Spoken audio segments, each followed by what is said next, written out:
So our speaker is Tim Anderson, who has degrees in economics and international relations and a doctorate in the political economy of liberalization from Australia.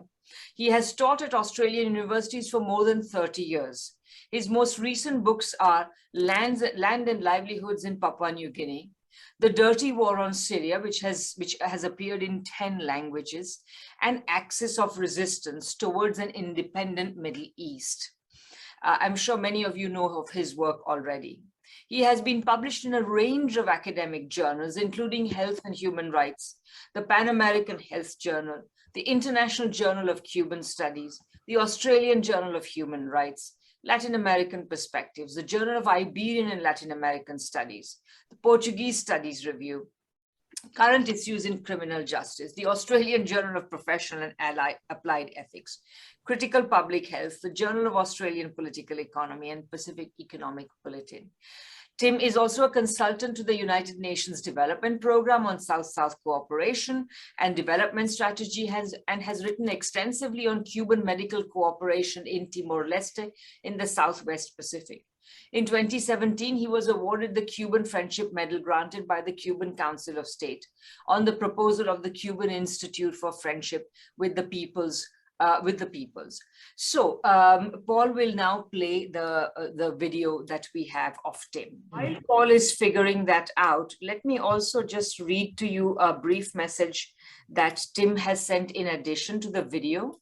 So the message says the following. Congratulations to Arnold for his sustained and skillful efforts to generate understandings of Cuba and for his current linking of Latin American anti-imperialism with the resistance in West Asia. The role of Iran in leading the resistance of independent peoples of its region deserves better understanding. Here in Venezuela, this remarkable transcontinental solidarity is having a real impact.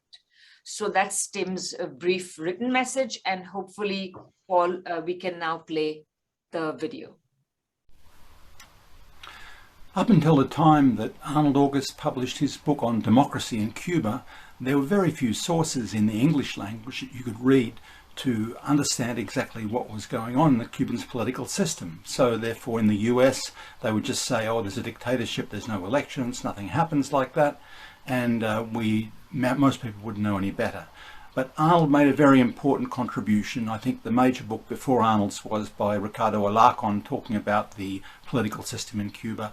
And since that time, Arnold, of course, has published a large number of publications on Cuba, specializing in Cuba, looking at the blockade over the years, looking at the various psychological operations used against Cuba, looking at the change in regimes in the US and what that meant. There's a lot of history that's involved in that relationship between the US and Cuba. So it's very important that we've got Arnold as a specialist interpreter, one of the most prolific writers in the English language on Cuban political system.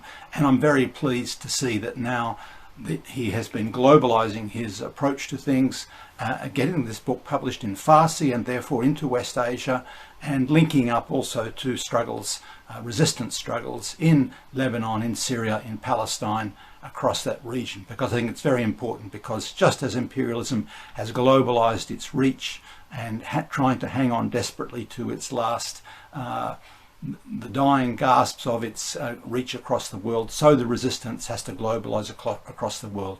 So it's very pleasing to see Arnold's book published in Farsi, and best wishes to the event today.